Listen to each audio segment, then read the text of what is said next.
जरूरी नहीं है, लेकिन वीडियो को लाइक या फिर डिसलाइक करने की कोशिश जरूर किया करें। तो जैसे इस मूवी का स्टार्ट होता है, हमें मूवी का मेन कैरेक्टर सियोंग दिखाया जाता है और उसकी बेटी का बर्थडे होता है। इसीलिए सियोंग की मदर उसे कुछ पैसे देती है ताकि वो अपनी बेटी को डिनर पर ले जा सके। लेकिन अब सियोंग को और पैसों की जरूरत होती है, तो इसीलिए वो अपनी मदर का ATM कार्ड चुरा लेता है। इसके बाद वो अपनी मदर के सारे पैसे चुरा लेता है और पैसों को वो लगा देता है हॉर्स राइडिंग में, और इस गेम में वो 4 मिलियन वॉन जीत जाता है। अब सियोंग ने एक कंपनी से बहुत सारे पैसे उधार ले रखे थे, तो इसीलिए वही लोग उसके पीछे पड़ जाते हैं। इसके बाद वो सियोंग को पकड़ ही लेते हैं और वो उसे काफी मारते हैं। और जब सियोंग उनके पैसे लुटाने के लिए अपने पॉकेट्स चेक करता है, तो वो देखता है कि उसके पास तो पैसे हैं ही नहीं, यानी वो वाले पैसे जिसने हॉर्स राइडिंग में जीते थे। और तब उसे याद आता है कि जब वो इन लोगों से बचकर भाग रहा था तो वो एक लड़की से टकरा गया था, तो जरूर उसी लड़की ने ही उसकी जेब काट ली। अब क्योंकि सियोंग के पास पैसे तो होते ही नहीं, तो इसीलिए वो लोग उसे 1 महीने का और टाइम देते हैं जिसमें कि वो उनके पैसे लौटा दे। इसके बाद सियोंग कुछ पैसों का अरेंज करता है और अपनी बेटी को डिनर पर ले जाता है। इसके बाद सियोंग जल्दी से स्टेशन पर पहुंचता है, लेकिन अनलकीली उसकी ट्रेन तो मिस हो गई थी। और जब सियोंग वहां पर बैठकर ट्रेन के आने का वेट कर रहा था कि तभी अचानक से उसके पास एक आदमी आता है, और ये अननोन पर्सन था, यानी सियोंग उसके बारे में कुछ नहीं जानता था। फिर वो अननोन पर्सन सियोंग को कहता है कि मैं तुम्हारे साथ एक गेम खेलना चाहता हूँ। वो सियोंग को कहता है कि अगर तुम इस गेम में जीत गए तो मैं तुम्हें 1 लाख वॉन दूंगा। तब इतने सारे पैसों का सुनकर सियोंग ये गेम खेलने के लिए एग्री हो जाता है। इसके बाद सियोंग काफी मार खाने के बाद ये गेम जीत जाता है, यानी वो 1 लाख वॉन हासिल कर लेता है। इसके बाद वो अननोन पर्सन सियोंग को एक कार्ड देता है, ये कहते हुए कि अगर तुम और पैसे जीतना चाहते हो तो इस कार्ड पर जो नंबर लिखा हुआ है उस पर कांटेक्ट करना। इसके बाद सियोंग जब अपने घर जाता है तो उसकी मदर उसे कहती है कि तुम्हारी बेटी अगले साल अपने स्टेप फादर के साथ US में शिफ्ट हो रही है। यहाँ पर हमें ये पता चलता है कि सियोंग की डिवोर्स हो गई है और उसकी वाइफ ने दूसरी शादी भी कर ली है। लेकिन सियोंग कभी भी ये नहीं चाहता था कि उसकी बेटी उससे दूर जाए, लेकिन उसे बहुत सारे पैसे चाहिए होते हैं अपनी बेटी की कस्टडी वापस लेने के लिए, तो इसीलिए सियोंग उस कार्ड वाले नंबर पर कॉल करता है। इसके बाद सियोंग को एक गाड़ी में लाया जाता है जहाँ पर और भी लोग थे, लेकिन फिर उन सारे लोगों को बेहोश कर दिया जाता है। और जब उन सब लोगों की आँख खुलती है तो वो खुद को एक फैसिलिटी में पाते हैं जहाँ टोटल 456 लोग थे, और वो वहाँ पर एज अ प्लेयर थे क्योंकि उन सबको एक यूनिफॉर्म भी पहनाया हुआ था। इस फैसिलिटी का होस्ट यानी लीडर एक आदमी था जो कि फ्रंट मैन था वहाँ पर, और वो सब पर नजर रख रहा था। अब यहाँ पर एक कॉमन चीज थी कि जितने भी लोगों को वहाँ पर लाया गया था उन सब ने कर्जे लिए हुए थे बहुत ज्यादा। सियोंग वहाँ पर प्लेयर नंबर 1 से मिलता है जो कि एक बूढ़ा आदमी था। उस बूढ़े आदमी को ब्रेन ट्यूमर था, यही वजह थी कि वो यहाँ पर आया था क्योंकि उसकी लाइफ तो वैसे भी खत्म ही होने वाली थी। इसके बाद वहाँ पर 2 प्लेयर्स जिनमें लड़की का नाम सैब्यूक और लड़के का नाम जेंग होता है, उनके बीच फाइट होती है। अब यहाँ पर सैब्यूक वही लड़की थी जो सियोंग के पैसे लेकर भाग गई थी, यानी उसी ने उसकी जेब काटी थी। सियोंग तो उसे देखते ही पहचान लेता है, इसीलिए वो अपने पैसे मांगने के लिए उसके पास जाता है। तभी वहाँ पर कुछ गार्ड्स आ जाते हैं जिन्होंने पिंक कलर का यूनिफॉर्म पहना था और उनके फेस अच्छी तरह से कवर्ड थे। गार्ड्स उन सभी प्लेयर्स को बताते हैं कि तुम्हें यहाँ पर टोटल 6 गेम्स खेलनी होंगी और जो इस गेम का विनर होगा उसे बहुत सारे पैसे मिलेंगे।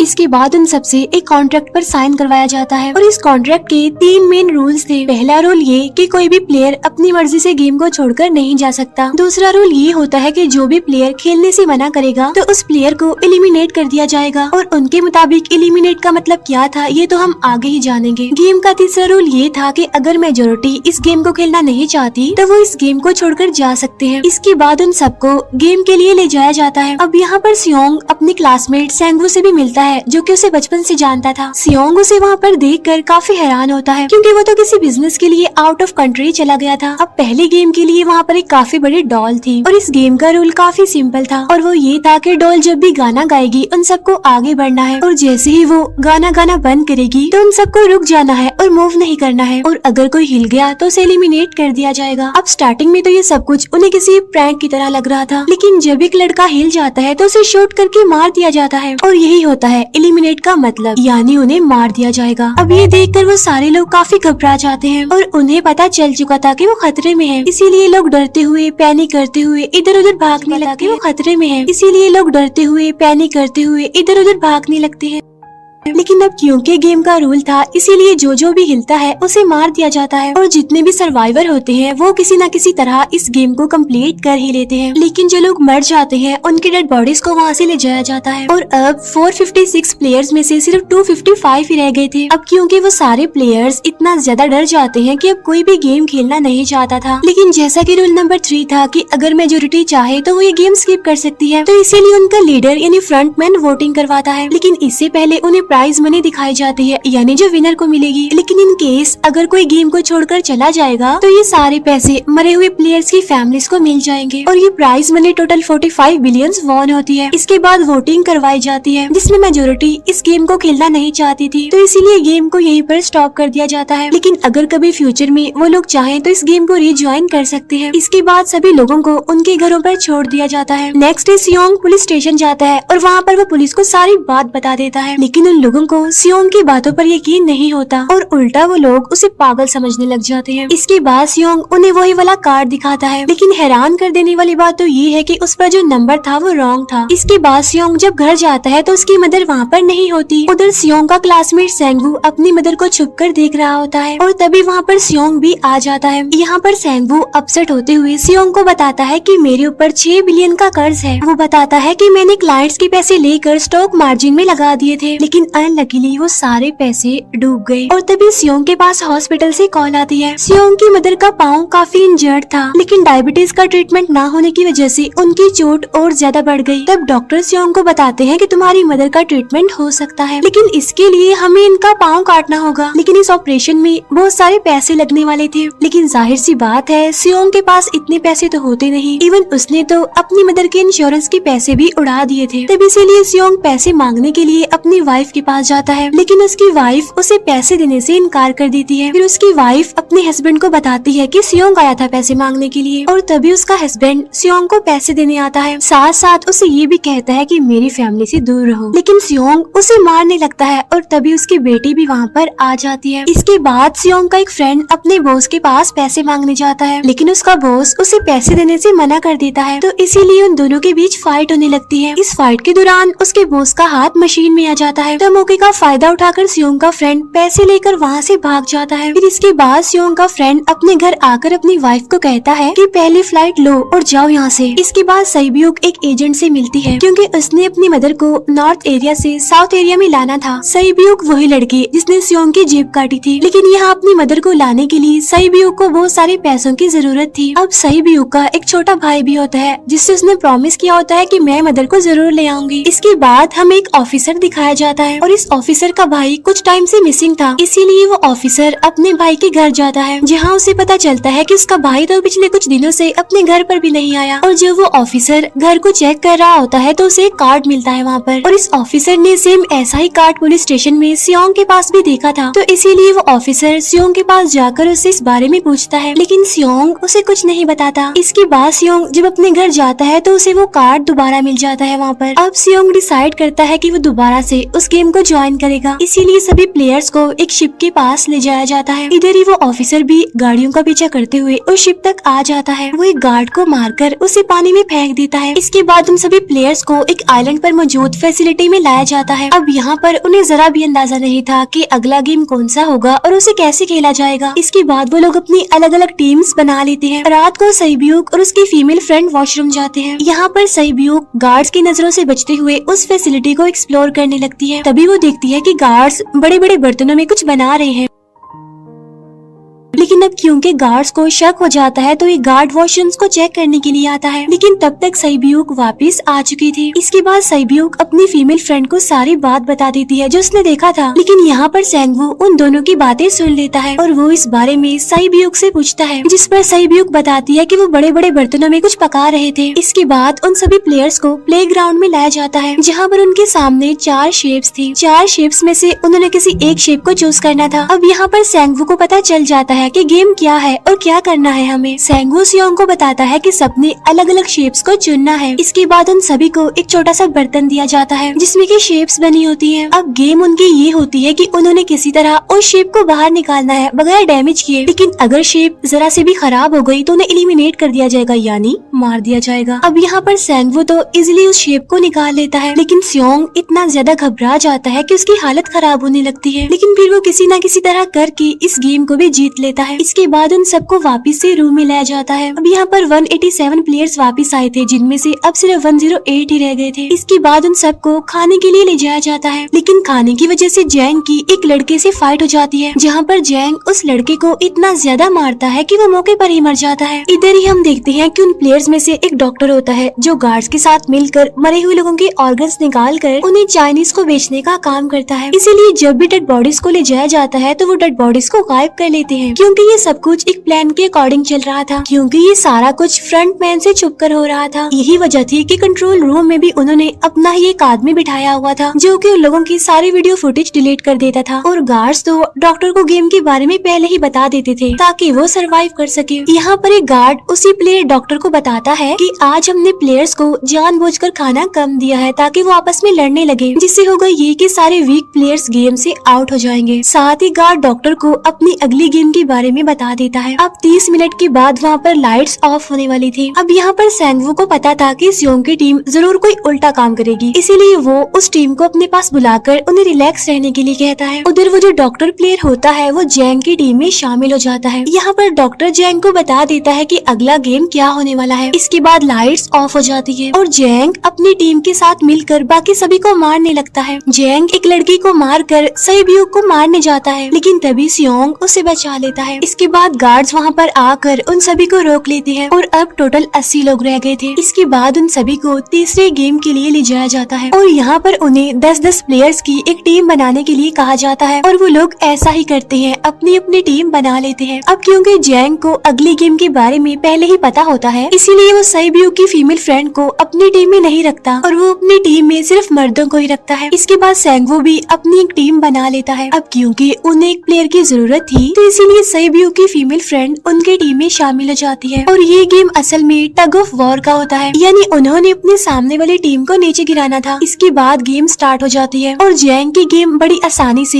इस गेम को जीत लेती है। इसके बाद बारी होती है सेंगवू की टीम की। तब प्लेयर नंबर 1 यानी वो बूढ़ा आदमी कहता है कि मैंने अपनी जिंदगी में बहुत सारी टग ऑफ वॉर्स खेल रखी है, इसीलिए उन सबको गाइड करता है कि इस गेम को कैसे जीतना है।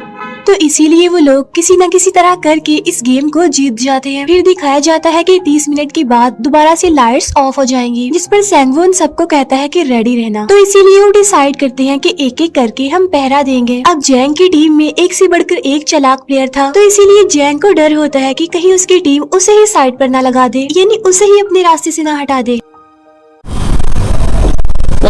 कितना ठंडा है यार।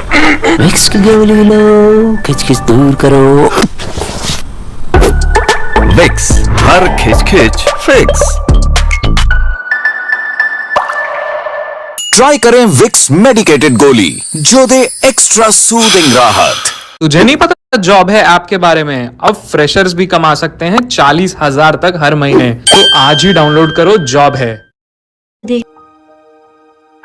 दूसरी तरफ डॉक्टर और गार्ड्स मिलकर डेड बॉडी की ऑर्गन्स निकाल रहे होते हैं और इन ऑर्गन्स को डिलीवर करने जाना था गार्ड नंबर 28 एंड 29। तब वो सभी एक डेड बॉडी के बारे में बातें करने लगती हैं जिसकी सिर्फ एक किडनी थी और वो उसे ज़ॉम्बी कह रहे थे। अब यहाँ पर जो गार्ड नंबर 29 था, यानी जिसने वो ऑर्गन्स डिलीवर करने जाने थे, वो कोई और नहीं बल्कि वो ऑफिसर था जो गार्ड के बेस में वहाँ पर आया था। और ये सब बातें सुनकर उसे शक होता है कि शायद ये लोग मेरे भाई की बात कर रहे हैं, क्योंकि उसकी भी एक ही किडनी थी। इसके बाद नंबर 28 और 29 यानी वो ऑफिसर ऑर्गन्स को डिलीवर करने के लिए चले जाते हैं। रास्ते में वो ऑफिसर नोटिस करता है कि टनल में तो बॉम्ब लगा हुआ है। तब नंबर 28 उसे बताता है कि जब हम यहाँ से बाहर निकलेंगे तो इस जगह को ब्लास्ट कर दिया जाएगा। अब यहाँ पर वो ऑफिसर नंबर 28 से और इन्फॉर्मेशन लेने की कोशिश करता है, इसीलिए नंबर 28 को उस पर डाउट होने लगता है। इसीलिए वो उस ऑफिसर को अपना फेस दिखाने के लिए कहता है। अब यहाँ पर वो ऑफिसर अपना फेस भी दिखा देता है, साथ साथ वो नंबर 28 पर गन पॉइंट भी कर देता है। साथ साथ वो ऑफिसर उससे एक किडनी सामने वाले आदमी के बारे में पूछता है कि वो कौन है जिसे तुम ज़ॉम्बी कहते थे, जिस पर वो नंबर 28 उससे कहता है कि वो तो एक लड़की थी। अब यहाँ पर नंबर 28 उस ऑफिसर को कहता है कि तुम लीडर के रूम में जाकर सारी इन्फॉर्मेशन देख सकते हो, वहाँ पर सबका डाटा है। ये जानने के बाद वो ऑफिसर नंबर 28 को मार डालता है। उधर वो डॉक्टर गार्ड से अगली गेम के बारे में पूछता है, लेकिन इस बार गार्ड्स को भी अगली गेम के बारे में पता नहीं होता। तब इसीलिए डॉक्टर को गुस्सा आ जाता है और वो एक गार्ड को पकड़ लेता है और उनकी फाइट होने लगती है। इसी फाइट में डॉक्टर उस गार्ड को मार कर वहाँ से भाग जाता है। इसके बाद एक गार्ड भी उसका पीछा करता है और वो दोनों प्लेग्राउंड में आ जाते हैं। यहाँ पर गार्ड डॉक्टर को अपनी बातों में फंसा कर उसे मारने वाला होता है, लेकिन तभी लीडर यानी फ्रंटमैन आकर उसे मार डालता है और बाद में वो उस डॉक्टर को भी मार डालते हैं। साथ साथ इन्हें वहीं पर नंबर 28 की डेड बॉडी भी मिल जाती है, जिससे इन्हें ये पता चल जाता है कि फैसिलिटी में कोई घुस गया है। उधर वो ऑफिसर लीडर यानी फ्रंटमैन के रूम तक पहुंच जाता है। तब वो चेक करते करते एक ऐसे रूम में जाता है जहाँ पर सबके रिकॉर्ड्स थे, और जब वो ऑफिसर रिकॉर्ड चेक कर रहा होता है तो उसे सभी विनर्स की एक लिस्ट मिलती है, जिसमें उसके भाई का भी नाम था, यानी वो भी कभी विनर था। उधर सभी प्लेयर्स को 4th गेम के लिए ले जाया जाता है, जहाँ पर उन सबको अपना अपना पार्टनर चुनने के लिए कहा जाता है, और वो प्लेयर्स करते भी ऐसा ही है, अपना अपना पार्टनर चुन लेते हैं। सहीब्यूक की फीमेल फ्रेंड भी अपना पार्टनर ढूंढने की कोशिश करती है, लेकिन कोई भी उसका पार्टनर बनने को तैयार ही नहीं था। इसके बाद सभी प्लेयर्स को 10-10 मार्बल्स दिए जाते हैं। असल में ये गेम ऐसी होती है कि एक प्लेयर को अपने पार्टनर से सारे मार्बल्स लेने होते हैं बगैर कोई जोर जबरदस्ती किए, और जो दूसरा पर्सन होगा यानी जिसके पास मार्बल्स नहीं होंगे उसे मार दिया जाएगा। फिर सैंगवू और सियोंग का फ्रेंड ऑड और इवन का गेम खेलते हैं, जिसमें कि उन्होंने गेस करना था कि सामने वाले के हाथ में कितने मार्बल्स हैं। अब यहाँ पर सियोंग का फ्रेंड सैंगवू के सारे मार्बल्स जीत जाता है, जिसकी वजह से लास्ट में सैंगवू के पास सिर्फ एक ही मार्बल बचता है। अब क्योंकि सैंगवू को पता चल चुका था कि अब वो बच नहीं पाएगा, इसीलिए वो सियोंग के फ्रेंड को अपनी बातों में फंसा कर उसे ये यकीन दिलाता है कि अगर हम में से कोई भी हार गया तो हारे हुए लोगों का मैच दोबारा करवाया जाएगा। अब यहाँ पर सैंगवू धोखे से सियोंग के फ्रेंड के सारे मार्बल्स चेंज कर देता है। इसके बाद सैंगवू मार्बल्स लेकर गार्ड को दे देता है और वहाँ से बाहर चला जाता है, और जब सियोंग का फ्रेंड मार्बल्स चेक करता है तो वहाँ पर पत्थर होते हैं। उधर प्लेयर नंबर 1 यानी उस बूढ़े आदमी की हालत खराब हो रही थी, इसीलिए वो तो इधर उधर घूम रहा था, लेकिन सियोंग किसी तरह उसे खेलने के लिए एग्री कर लेता है। अब यहाँ पर वो दोनों यानी वो बूढ़ा आदमी और सियोंग भी इवन ऑड खेलते हैं। अब इनमें से वो बूढ़ा आदमी सियोंग के सारे मार्बल्स जीत जाता है, लेकिन लास्ट राउंड में वो बूढ़ा आदमी भूल जाता है कि उसने क्या चूज किया था। तो यहाँ पर सियोंग उसी बातों में फंसा कर उसके सारे मार्बल्स ले लेता है, लेकिन यकीन मानिए कि वो बूढ़ा आदमी काफी चालाक था। उसने एक मार्बल अपने पास ही रखा हुआ था और वो दोबारा से इधर उधर घूमने लगता है। अब यहाँ पर सियोंग उसे रिक्वेस्ट करता है कि प्लीज मेरे साथ एक और गेम खेलो ना। तब यहाँ पर वो बूढ़ा आदमी कहता है कि मुझे पता है कि तुमने सारे मार्बल्स धोखे से लिए हैं मुझसे। वो कहता है कि मुझे सब पता था, बस मैं पागल बनने की एक्टिंग कर रहा था।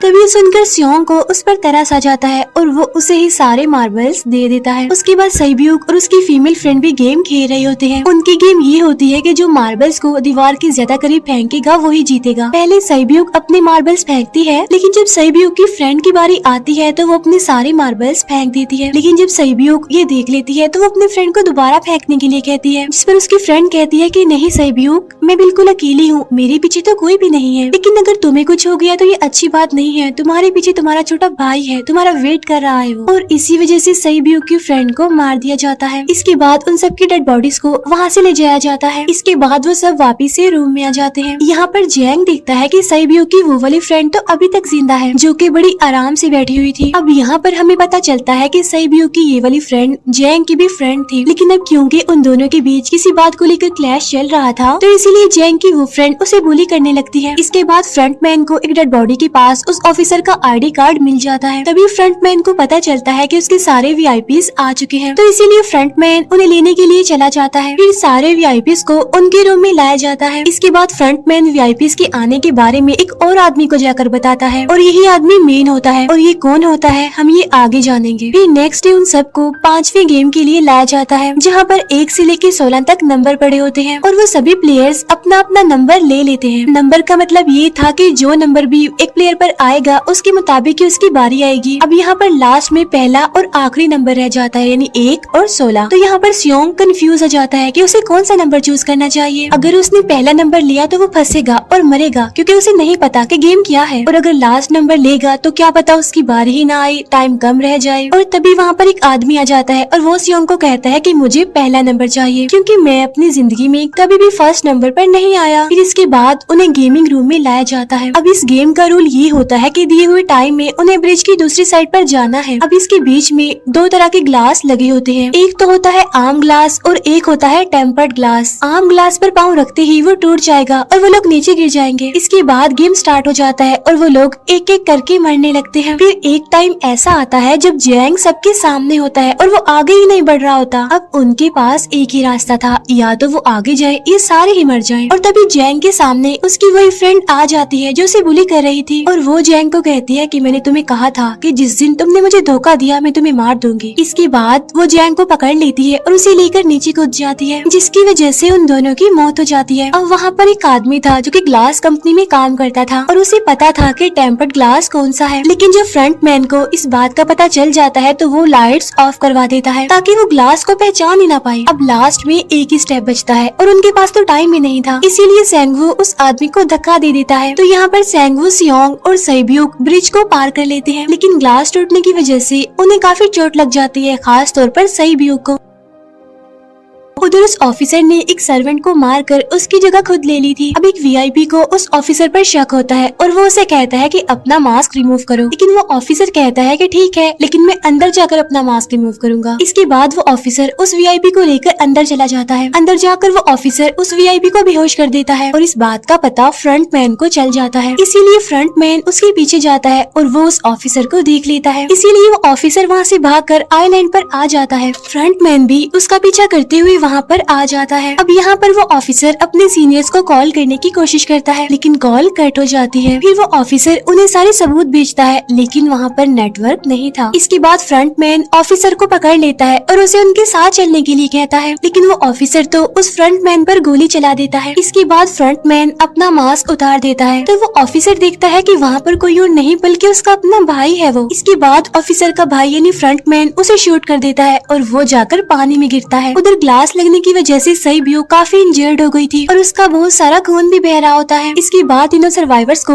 डिनर के लिए ले जाया जाता है और उनके पास एक एक नाइफ भी रख दिया जाता है, मतलब रात में उन तीनों में से कोई भी एक दूसरे को मार देगा। तभी सियोंग नोटिस करता है कि सैब्यूक की हालत काफी खराब है, इसीलिए वो सैब्यूक को कहता है कि फिक्र मत करो, हम दोनों साथ हैं और इस गेम में हम दोनों मिलकर सेंगवू को हरा देंगे। इसके बाद हम दोनों यहाँ से बाहर निकल जाएंगे और पैसों को आधा आधा डिवाइड कर लेंगे। सैब्यूक उसे बताती है कि मेरा एक छोटा भाई है जिसे मैं ऑर्फनेज में छोड़कर आई हूँ, और अगर हम दोनों में से कोई भी जिंदा बचकर बाहर जाएगा तो उसे उन दोनों की फैमिलीज का ख्याल रखना होगा। अब सैब्यूक की हालत काफी खराब थी, उसे डॉक्टर की जरूरत थी, इसीलिए सियोंग कोई मदद लाने के लिए जाता है, लेकिन जब तक वो वापस आता है तब तक सेंगवू सैब्यूक को मार चुका था। फिर नेक्स्ट डे उन दोनों को गेम नंबर 6 यानी लास्ट गेम के लिए ले जाया जाता है। गेम का रूल बड़ा ही सिंपल था कि मार दो या मर जाओ, और इस गेम का नाम होता है स्क्विड गेम। इसके बाद गेम स्टार्ट हो जाती है और उन दोनों के बीच काफी फाइट होती है, लेकिन लास्ट में सेंगवू की हालत खराब होने लगती है। तभी सियोंग कहता है कि मैं इस गेम को रोकना चाहता हूँ, और तभी सियोंग सेंगवू को उसके साथ चलने के लिए कहता है, लेकिन सेंगवू तो अपने आप को ही मार डालता है, जिसकी वजह से सियोंग गेम जीत जाता है। फिर फ्रंट मैन सियोंग को कहता है कि तुम बहुत अच्छा खेले, लेकिन मुझे इसकी उम्मीद नहीं थी। इसके बाद सियोंग को उसके घर पर छोड़ दिया जाता है और उसके पास एक एटीएम कार्ड भी था, और जब सियोंग उस एटीएम कार्ड को जाकर चेक करता है तो वो दिखता है कि सारे पैसे उसके अकाउंट में भेज दिए जाते हैं। इसके बाद सियोंग अपने घर जाता है, लेकिन तब तक उसकी मदर की डेथ हो जाती है। इसके बाद हमें 1 साल बाद का सीन दिखाया जाता है,